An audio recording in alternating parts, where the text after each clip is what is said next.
그때에 예수께서 제자들에게 이르시되 오늘 밤에 너희가 다 나를 버리리라 기록된 바 내가 목자를 치리니 양의 떼가 흩어지리라 하였느니라. 그러나 내가 살아난 후에 너희보다 먼저 갈릴리로 가리라. 베드로가 대답하여 이르되 모두 주를 버릴지라도 나는 결코 버리지 않겠나이다. 예수께서 이르시되 내가 진실로 내게 이르노니 오늘 밤 닭 울기 전에 네가 3번 나를 부인하리라. 베드로가 이르되 내가 주와 함께 죽을지언정 주를 부인하지 않겠나이다 하고 모든 제자도 그와 같이 말하니라. 아멘. 진짜 기도가 필요한 시기입니다. 국가 정세도 그렇고 국제적인 것도 그렇고 또 가까이에서 먹고 사는 문제도 그렇고 참 여러 상황이 어렵고 힘든 시기를 우리는 지금 보내고 있는 것 같습니다. 그럼에도 불구하고 믿음의 사람들이 언제나 용기를 내고 힘이 되는 것은 우리 예수님께서 가장 선한 길로 우리의 삶을 인도하신다라고 하는 확신이 있기 때문에 그렇습니다. 없으면 없는 대로, 있으면 있는 대로 그 속에서 감사를 찾을 수 있는 사람, 그 사람이 예수의 사람이고 하나님의 사람입니다. 지난 시간에 예수님께서 마지막 이 땅에서, 이 지구상에서 본인이 이 땅에 오셔서 마지막 식사를 하시는데 마지막 그 식사를 어머니 마리아와 함께 한 것도 아니고 또 동생 야고보와 한 것도 아니고 시몬과 한 것도 아니고 여동생들과 한 것도 아니라 그 마지막 식사를 오합지졸인 12명의 제자들과 마지막 식사를 하십니다. 내 인생의 마지막 식사가 있다면 가장 가까이에서 나와 함께 했던 가족들을 초대하고 그리고 그렇게 하겠지요. 그러나 예수님은 이 땅에 오신 목적이 온 인류를 구원하시기 위해서 오셨고 마지막 식사 역시도 현재는 볼품없고 오합지졸이고 자기밖에 모르지만 이 12명을 하나님께서 성령께서 바꾸셔서 새롭게 하실 것을 바라보시면서 새롭게 될 하나님의 나라, 그것을 보시면서 이들과 마지막 식사를 하십니다. 그리고 식사를 하시면서도 계속해서 말씀하시는 것은 너희 중에 하나가 나를 팔게 될 것이다. 차라리 그는 태어나지 않았더라면 더 좋을 뻔했다. 그렇게까지 이야기를 하는데 회개하지 않습니다. 사람이요, 내가 가지고 있는 신념이 전부라고 생각을 하면 어떤 말도 들리지 않습니다. 하나님이 귀에다가 대고 귀청이 터지도록 큰 소리로 말씀을 하셔도 들리지 않습니다. 왜요? 내가 중요하니까 안 들립니다. 그리고 식사를 하시고 바로 마치시고 나서 오늘 본문은 이렇게 시작합니다. 그때 예수께서 제자들에게 이르시되 오늘 밤에 너희가 다 나를 버리리라 기록된 바 내가 목자를 치리니 양의 떼가 흩어지리라 하였느니라. 오늘 밤에 너희가 나를 버리게 될 것이다. 그랬더니 이 제자 중에서 베드로, 수제자가 견딜 수가 없습니다. 여러분, 우리의 삶 속에는 언제나 이 긴장감이 돌 때가 있죠. 긴장감이 돌면 그 긴장감을 견디지 못하는 사람들이 많죠. 무슨 말이라도 해야 될 것 같고 어떻게 해야 될 것 같고 자꾸 뭔가를 해야 될 것 같죠. 지금 베드로가 그래요. 너희 중에 하나가 나를 팔고 그리고 너희들은 다 나를 배신할 거다. 침묵이 쫙 흐릅니다. 그때 손 들었죠. 그런 소리 하지 마십시오. 모두가 다 주를 버릴지라도 나는 결코 버리지 않겠습니다. 여기 있는 사람들 다 예수님 배신하고 그리고 떠나가도 나는 절대. 그래서 제일 무서운 사람들이 있어요. 나는 이 교회에 뼈를 묻겠다. 무섭습니다. 묻으십시오. 그러나 무섭습니다. 그 인생이 내 마음대로 되질 않아요. 내 마음대로 되지 않아요. 자, 버릴지라도 나는 결코 버리지 않겠다. 라고 얘기하죠. 예수님이 뭐라고 말씀하세요? 닭 울기 전에 네가 나를 3번 부인할 거야. 3번 나를 모른다라고 부인할 거야. 스칸달리조. 이 스칸달리조라고 하는 부인한다라고 하는 뜻은 뭐냐면 나는 결코 시험에 빠지지 않겠습니다. 이 얘기예요. 스캔달리죠. 나는 그 안에 빠지지 않겠습니다. 스캔들에 걸려들지 않겠습니다. 그리스말 스캔달리조입니다. 스캔달리조. 내가 거기에 걸려 넘어지지 않겠습니다. 그랬나요? 이 뒤에 이제 저 끝으로 가면 이제 나와요. 자, 이렇게 3번 부인하겠다고 했는데 예수님은 뭐라고 말씀하시냐면 이 제자를 향해서 그래, 그런데 부인할 거야. 계속 요 얘기하세요. 그리고는 하시는 말씀이 너희들이 나를 배반하고 부인하겠지만 나는 너희들 먼저 어디에 가시겠다? 갈릴리로 가시겠다. 예수님이 계신 곳이 어디예요? 지금 제자들과 있는 곳이 예루살렘입니다. 우리나라로 말하면 서울입니다. 예루살렘에서 지금 있는 사건이에요. 그런데 예수님이 십자가에 못 박혀 죽으시고 부활하셔서 너희들 먼저 갈릴리로 내가 가겠다. 갈릴리가 어디죠? 제자들의 고향입니다. 제자들이 처음으로 부름받은 곳입니다. 갈릴리는. 그 얘기는 뭐예요? 처음부터 다시 하자. 여러분, 지혜로운 사람은 문제가 생겼을 때 처음으로 돌아갑니다. 처음 시작했던 그곳으로 돌아갑니다. 너와 내가 지금 불편해졌어.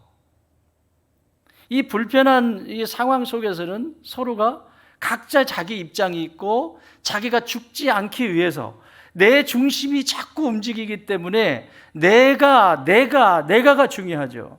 그래서 주변에 소리가 들리지 않습니다. 그러나 처음 시작했을 때 거기로 돌아가면 내가 보이기 시작합니다. 당신과 내가 지금 다투고 싸우는데 뭐 때문에 싸우지? 뭐 때문에 일이 시작됐지? 뭐 때문에? 근데 지금 뭐 하는 거야 이게? 이렇게 처음으로 돌아가는 부부가 살다 보면 별의별 일 다 있죠. 서로가 잘못되기 위해서 할까요? 일들을? 그렇지 않습니다. 서로가 잘해보려고 했는데 문제가 생긴 거죠. 그 잘해보려고 했던 그 의도를 찾아주는 것이 중요하죠. 그렇지 않습니까? 그렇게 내가 이렇게 하고 싶었던 것이 아닌데 처음에 가졌던 그 마음, 그 의도를 알아줄 때 회복이 있기 시작한 거죠. 그런데 그렇지 않을 때는 현재 문제, 현재 화나 있는 상태, 감정이 격해져 있는 상태, 생각이 복잡한 상태, 이런 상태에서는 문제를 해결할 수가 없습니다. 왜? 거기는 가면 갈수록 수렁에 빠지게 되기 때문입니다. 원래 처음 있는 곳으로 가는 거예요. 그래서 예수님은 이 제자들이 이렇게 되니까 버릴 거고 이렇게 나 버리고 십자가에 못 박는데 내어줄 거니까 부활하신 후에는 내가 니들보다 먼저 갈릴리 너희들의 삶의 터전이고 또 나를 만난 곳이고 그곳에 내가 먼저 기다릴 거야. 거기서 다시 시작하자.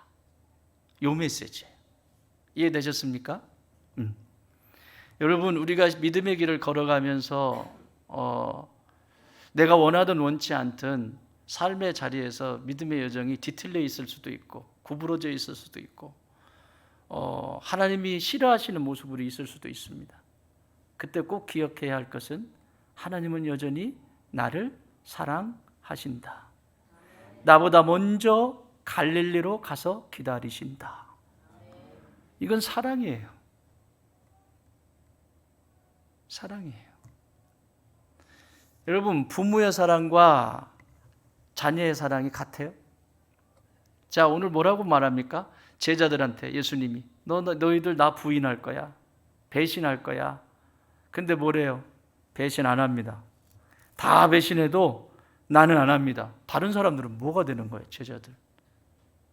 베드로 혼자 잘난 척 하잖아요. 지금 다 버려도 나는 안 버립니다. 다 좋은 땅에 떠나도 나는 안 떠납니다. 아멘 안 한다. 큰일 났다. 일단 아멘을 해야 돼. 이거는 갈 생각하고 있으면 어떡해요.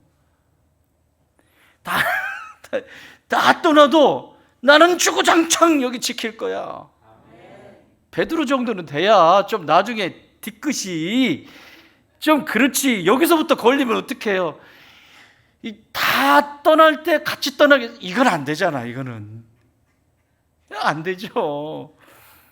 지금 이 얘기를 하는 거예요. 근데 예수님이 아니, 그렇게 될 수가 없어. 배신하게 될 거야. 그러나 실망하지 마라. 나는 여전히 너를 사랑한다. 네가 나를 배신해도, 네가 나를 팔아도 나는 여전히 너를 사랑한다. 요 메시지거든요. 여러분, 제자들이 왜, 제자들이라고 하면 베드로가 지금 한 거니까, 제자들을 대표한 거니까, 제자들이 왜 예수님을 부인하고 배신했을까요? 왜 배신했을까요? 죽을 것 같아서. 그렇지, 같이 십자가 못 박히면 어떡해. 이건 관계의 문제입니다. 관계의 문제예요. 예수님과 제자들 사이의 관계의 문제입니다. 우리가 지금까지 계속 보면서 뭐라고 하죠? 예수님이 4번씩이나 십자가에 못 박혀 죽고, 채찍에 맞고 죽고, 그 다음에 3일 만에 살아나리라. 이걸 지금 4번에 걸쳐서 계속 중간중간 계속 말씀하셨잖아요. 심지어 지금 예루살렘에 들어오셔서도 그 말씀을 하셨는데도 제자들은 여전히 거기에 대해서 크게 받지를 않아요. 왜 그러죠? 관계의 문제라니까요. 이런 거예요. 제 또 흑역사를 얘기를 해야 할 것 같은 이런 거예요. 제가 학창 시절에, 고등학교 시절에 저기 부여경찰서 구치소에 일주일 동안 있었습니다. 일주일은 아니다. 한 4일 있었나 보다. 그 이상 지나가면 저쪽으로 가야 돼. 예. 그렇게 쳐다보지 말고 그때. 그런데 우리 어머니가 오셔가지고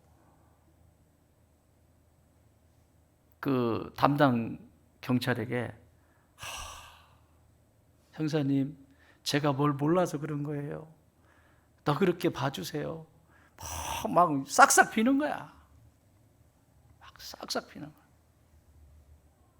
그때 제가 뭐라고 했는 줄 아세요? 빌지 마! 왜 빌어? 그때 처먹었죠.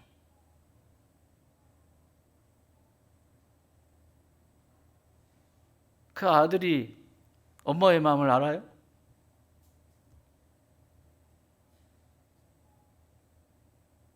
엄마는 합니다. 새끼 살릴 수 있으면 엄마는 해요.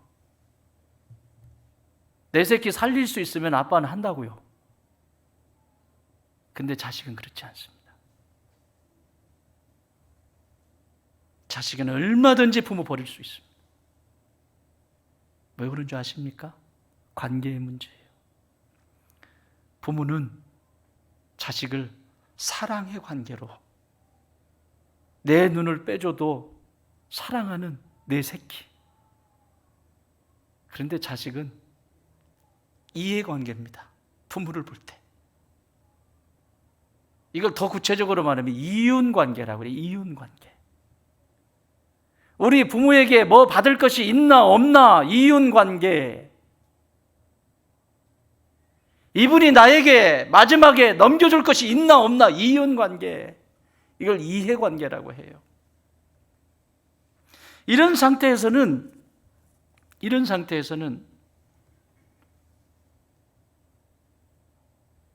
결정적인 순간에 배신하게 되고 부인하게 됩니다. 제가요, 오늘은 흑역사를 계속 얘기하는데 저희 어머니가 저를 40에 낳으셨어요. 그러면 고등학교 때 우리 어머니 나이 연세가 몇이셨겠어요? 60이 가까웠겠죠? 할머니예요. 나는 우리 어머니가 초등학교에 수업 볼 때 운동회 날 오시는 게 제일 싫었어요. 다른 엄마하고 우리 엄마하고 20년 차이가 나. 달리기를 하잖아요. 아들을 대표해서 엄마가 달리기 하는 거야. 달리는데 20년 앞선 그 아줌마 왜 이렇게 옆에 나들이 빨리 달리는지 막 죽으라 쓰는데 우리 엄마는 앉으려고 그 노인네가 띠뚱띠뚱 하면서 보기가 너무 싫었어요. 너무 싫었어요. 오지 마! 그랬어요. 운동할 때 우리 아들 달리는 것도 보고 뭣도 보겠다고 또 오지 마! 그러고 아주 못돼 처먹었죠. 소풍 갈 때도 엄마는 따라가고 싶어. 막둥이 그 소풍 가는데 따라가서 이렇게 오지 마. 나중에요 군대 갈 때도 그랬어요.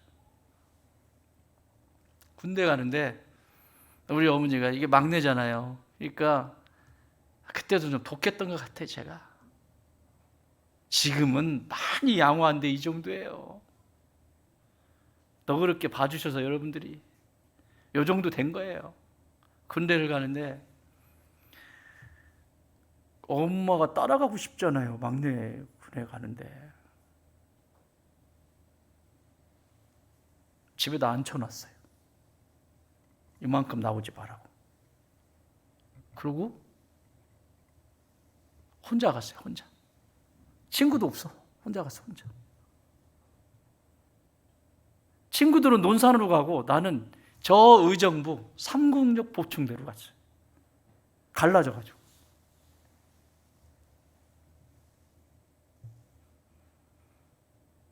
여러분 엄마 마음이 어떻겠어요?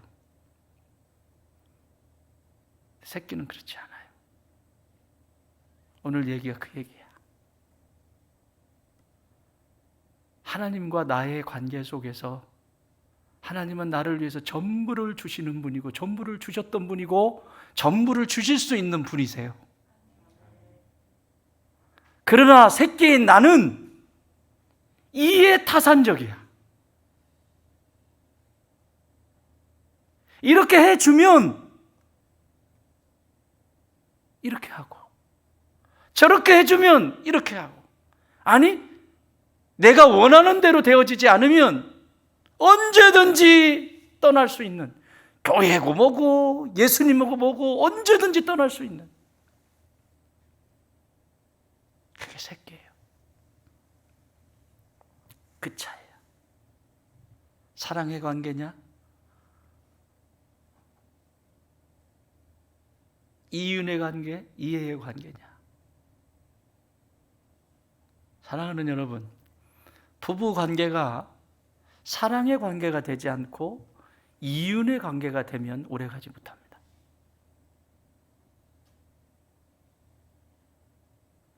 이 사람이 지금은 나에게 뭔가 힘을 줄 수 있고 돈도 벌어올 수 있고 뭣도 해줄 수 있고 그런데 힘이 다 빠져서 아무것도 할 수 없을 때도 정말 사랑할 수 있습니까?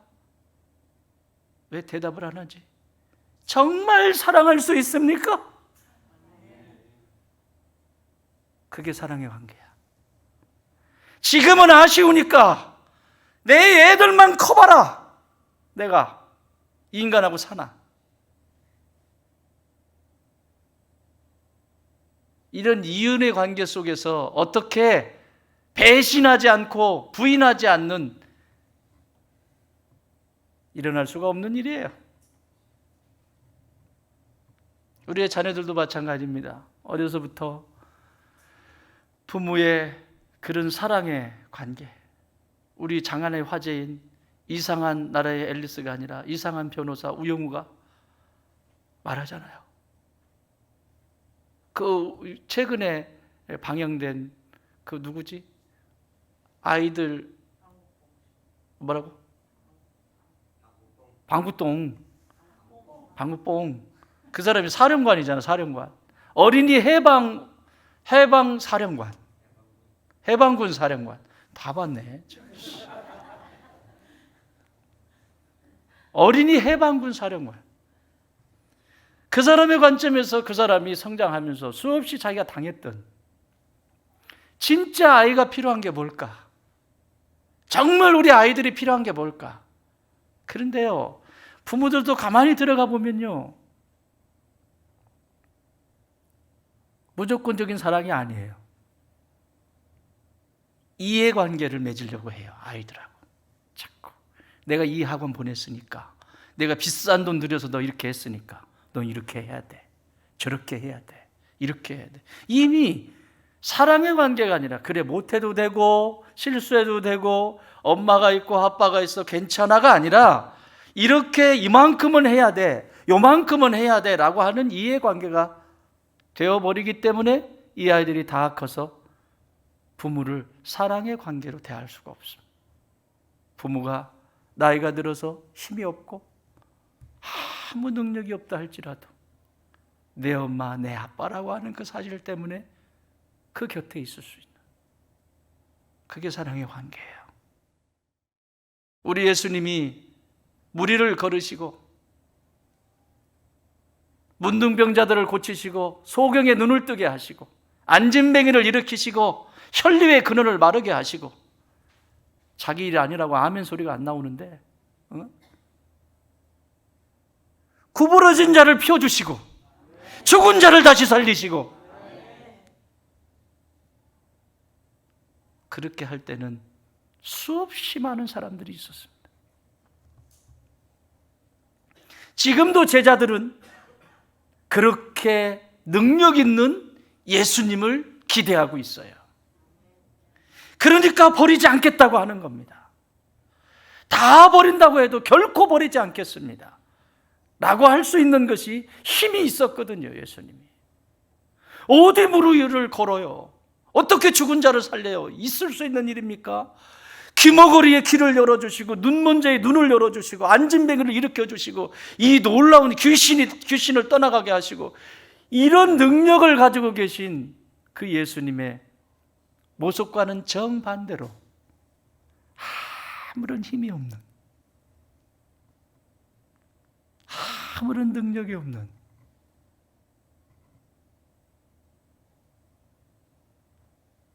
사랑하는 여러분, 어르신들한테 잘하세요.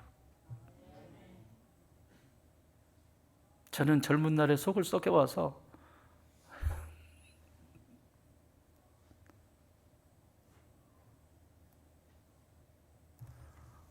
우리 유찬이가 효자가 될 거야. 아멘 소리가 그렇게 작아가지고 되게, 우리 유석이가 효자가 될 거야. 저희 쳐다보지도 않는다.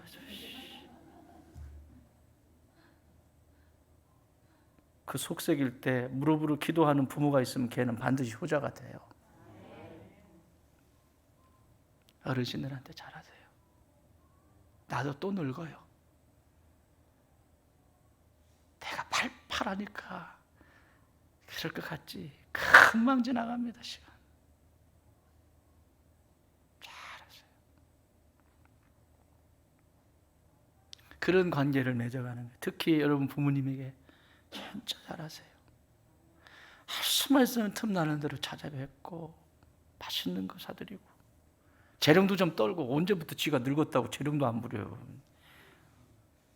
이 부모 눈에는 전부 애기입니다. 애기. 언제부터 그렇게 몸이 굳어가지고 어머니 저 왔습니다. 무슨 사랑의 관계가 유지되어질 때 그 안에 풍요로움이 있습니다. 그런데 여기 보십시오. 다 버린답니다. 다 버린다고 하고 그 버리는 시간에 대해서 기록하고 있는데, 그 시간이 자 31절. 그때 예수께서 제자들에게 이르시되 오늘 밤에 너희가 다 나를 버리리라. 언제? 오늘 밤에. 시간이 밤이라고 말합니다. 사도 요한은 이 밤에 대해서 가룟 유다가 예수님을 팔고 나서 그 제자들 가운데 떠날 때 그 상태를 이렇게 기록하고 있습니다. 요한복음 13장 30절. 유다가 그 조각을 받고 곧 나가니 밤이러라. 유다가 떡 먹고 그 만찬 먹고 그리고 나갔는데 그 시점이 밤이었다. 그냥 쓴 게 아니에요. 밤이라고 하는 것에 대해서 강조하고 싶은 거예요. 우리도 삶을 살다 보면 영혼의 밤을 통과할 때가 있습니다. 답답하고 막막하고 터널 같고 보이지 않고 늘 좋은 일만 있는 거 아니잖아요. 빛만 있는 거 아니잖아요. 어려운 순간들을 지나가고 그것을 통과하면서 계속해서 믿음의 여정을, 선한 싸움을 싸우게 되죠. 밤은 빛이 어두움에게 갇히는 시간이에요. 그리고 그 빛의 활동을 완전히 멈추게 만들어버리는 것이 밤입니다. 그 밤이 빛을 가둬버려요, 이렇게. 여러분, 우리가 예수 그리스도의 생명의 빛이 마음껏 활동해야 되는데 내 안에 영혼의 밤이 계속해서 깊어질수록 빛 대신 예수님이 활동할 수가 없어요. 그래서 자꾸 어둠을 만들어내요. 그리고 결국은 그 밤에 예수님을 떠나게 되고 그리고 예수님을 팔게 되는, 그래서 내 인생이 예수님과 상관이 없는 삶을 살게 됩니다. 여러분, 누구에게나 이 밤을 통과할 때가 있죠. 누구에게나. 여러분 없으셨구나. 이 영혼의 밤이든 관계의 밤이든 또 어떤 심리적인 정서적인 밤이든, 특히 우리 여기 말하고 있는 영혼의 밤이에요. 영적인 그 밤을 통과할 때 예수님이 그런 시간이거든요. 우리 예수님이 가장 큰 고통을 당하실 때 제자들은 등을 돌렸어요. 이게 아픈 거예요. 빛이 있고 잘 되어질 때 하는 것은 아무런 문제가 되지 않는데 꼭 이럴 때 등을 돌려요. 가장 힘들고 가장 큰 고통 당할 때 제자들이 등을 돌리고요. 그리고 예수님이 가장 고독하고 가장 아파하고 있을 때 등을 돌려요.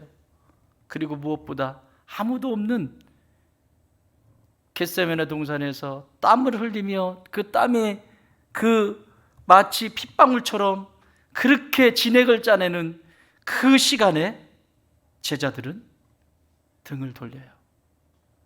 여러분, 사람이요, 진짜 힘들 땐 그때 등 돌리는 거 아니에요. 부부가 살아가다가도 진짜 위기가 찾아와서 힘들 때 있잖아요. 일단 문제부터 해결해야 될 거 아니에요. 살든 안 살든은 그 다음 문제고, 지금 현재 있는 이 어두운 것을 어떻게, 그게 어른이잖아요. 일단 그 모든 문제들을 좀 해결을 해놓고 살든 안 살든 그 다음에 하라고. 왜 이 어두움에 통과하고 있을 때 각자 등을 돌리냐고. 애들은요, 그러면 우리 아이들은 어떡하라는 얘기예요. 아이들 서 있는 거 보셨죠? 다 사연이 있습니다. 애들이. 요즘은 2명당 1명 꼴이라는데 다 사연이 있어요. 이 애들 어떡할 거예요? 우리가 키워야 돼요. 내 새끼는 저기 없는데? 아니요, 다 내 새끼예요. 그런 마음 가지고 키우셔야 비전 120 이루어져요. 성경학교도 마찬가지죠. 내 새끼가 없으니까 안 도와요? 그럼 저기 김수진 권사님은 내 새끼 없는데 뭐하러 밥하고 그러고 있을까? 그지? 집에 있지. 시원한 데 있지. 내 새끼가 있고 없는 게 문제가 아니라 다 내 새끼예요. 그게 사랑의 관계예요. 이해 타산적인 생각이 움직이는 것이 아니라 다 내 새끼예요. 그래서 그게 사랑이라고요. 그게 그 사랑을 먹으면서 성장하는 겁니다. 호언장담했던 베드로는 이 어두운 밤을 지나면서 얼마나 부끄러웠는지 모릅니다. 너무너무 아팠습니다. 이날 일을 잊을 수가 없습니다. 그가 이후에 예수님 십자가 못 박혀 죽으시고 3일 만에 부활하셔서 승천하시고 40일 뒤에 승천하시고 그리고 성령이 임하셔서 그가 저 마가의 다락방에서 성령을 체험하고 난 다음에 예수의 영, 그 부활의 영이신 그리스도의 영이 그 가운데 들어와서 이렇게 호언장담했던 그 베드로가 뒤늦게 성령 받고 나서 깨닫습니다. 베드로전서 5장 8절, 이 어두운 밤을 통과할 때 어떻게 해야 하는지 5장 8절, 근신하라, 깨어라, 너희 대적 마귀가 우는 사자같이 두루다니며 삼킬 자를 찾는다. 그렇게 큰 소리 쳤던 베드로가 나중에 부활의 예수님, 먼저 갈릴리에 가신 예수님을 만나고 난 다음에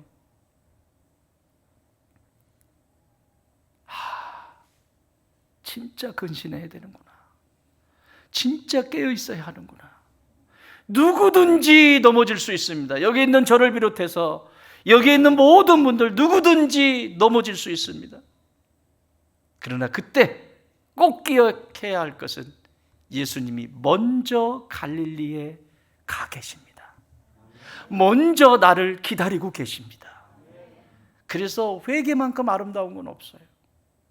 먼저 와서 기다리는데 회개할 줄 모르고 자기 잘난 맛에 살면 어떻게 그걸 도와주실 수 있겠습니까?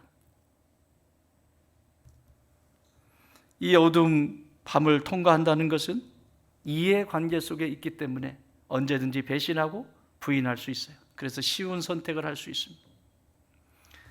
살다 보면 별의별 일 다 있는데 쉬운 선택하지 마세요. 믿음의 사람들은 믿음의 선택을 하십시오. 세상 사람들이 이렇게 선택했다고 해서 그렇게 선택하는 것이 아니라, 세상이 다 그래, 그래서 선택하는 것이 아니라, 믿음의 사람은 믿음의 선택을 하는 거예요. 부부도, 가정도, 교회도, 그리고 내 삶의 사회 속에서도 어느 곳에서든지 믿음의 선택을 하는 저와 여러분들 주님의 이름으로 축원합니다.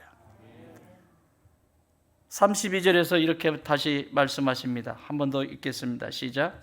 그러나 내가 살아난 후에 너희보다 먼저 갈릴리로 가리라. 두 번째는 이 사랑의 관계를 뭔지에 대해서 뚜렷하게 가르쳐 주세요.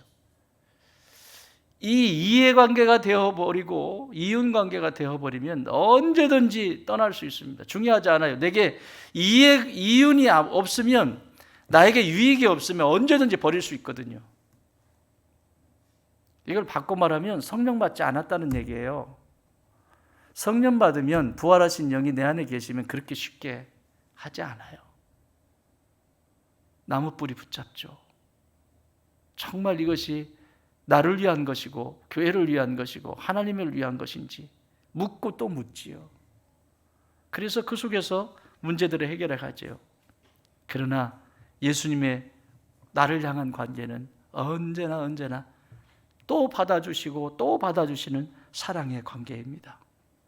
예수님이 나한테 뭘 받을 게 있어요?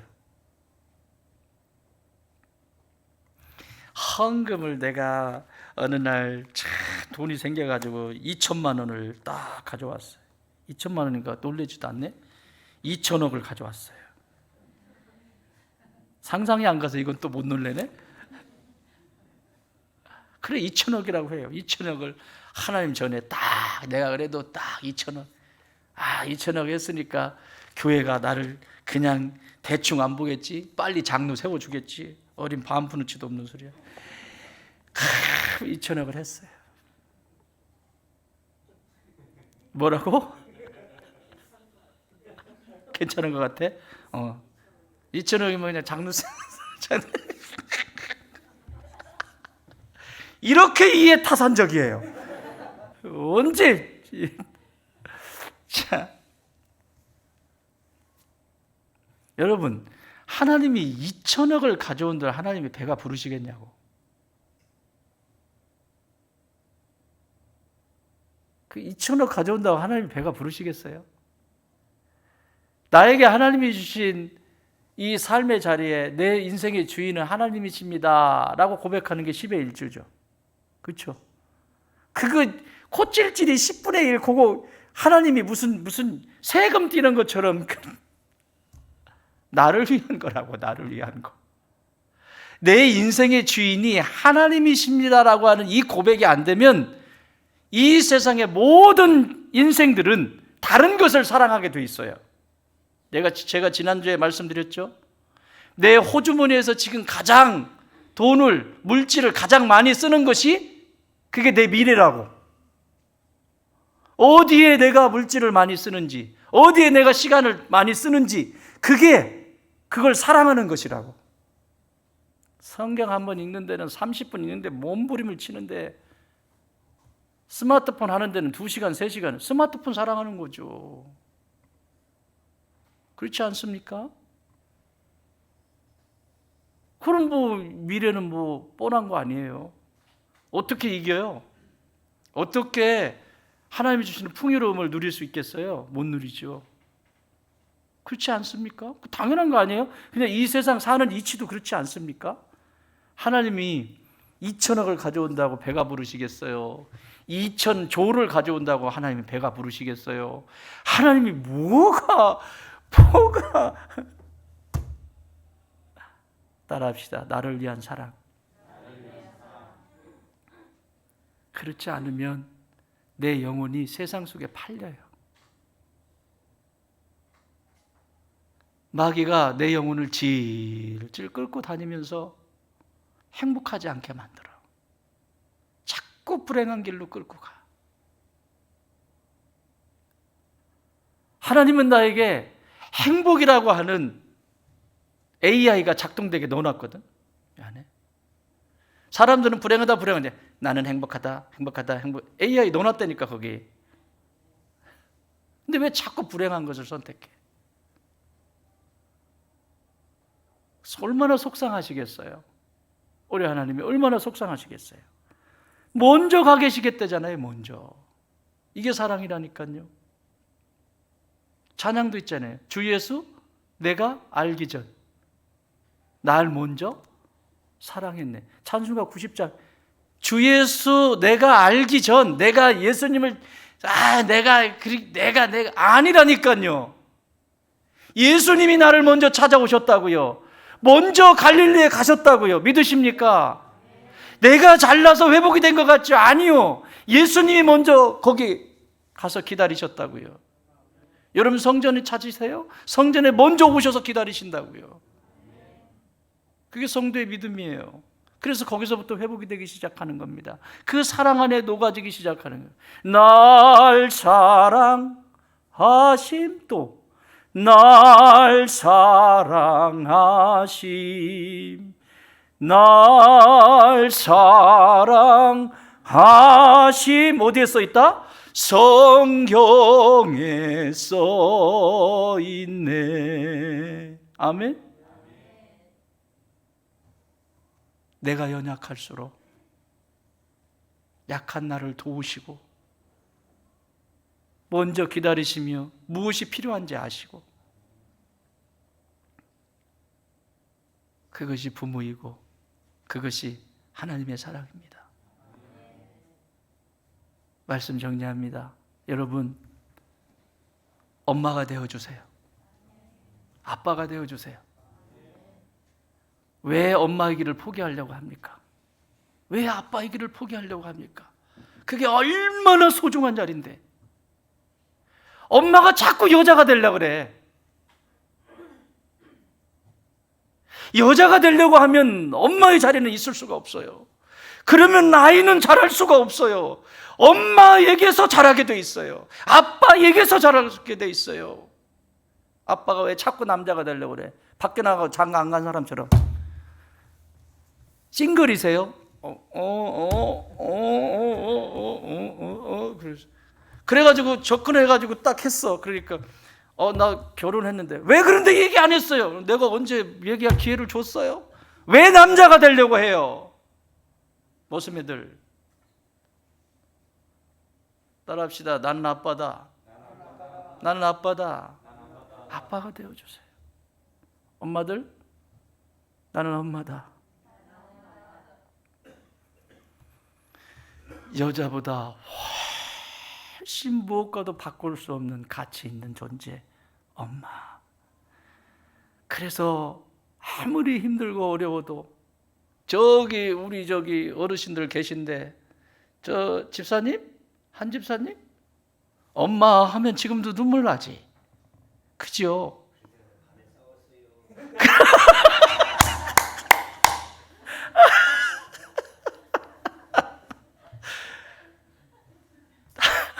나이와 상관이 없어요. 엄마 하면 그 엄마의 향취, 엄마의 그것이 내게 확, 아빠 하면 아빠의 그 향취, 아빠 그것이 내게 남아있는 거죠. 그래서 힘을 얻는 거예요, 다시. 그래서 나도 추스리고 좋은 엄마가 되려고 하고 좋은 아빠가 되려고 하고, 그래서 선한 역사를 이루어가게 되어 있습니다. 사랑하는 여러분, 행복하게 사십시다. 그러려면 사랑의 관계를 날마다 맺어가세요. 내 주변에 있는 사람이 이해관계가 아니라 사랑의 관계를 맺어가기 위해서 나는 무엇을 버려야 하는지, 나는 무엇을 양보해야 하는지, 그때부터 관계는 맺어지기 시작할 것입니다. 우리 예수님이 나에게 그렇게 하신 것처럼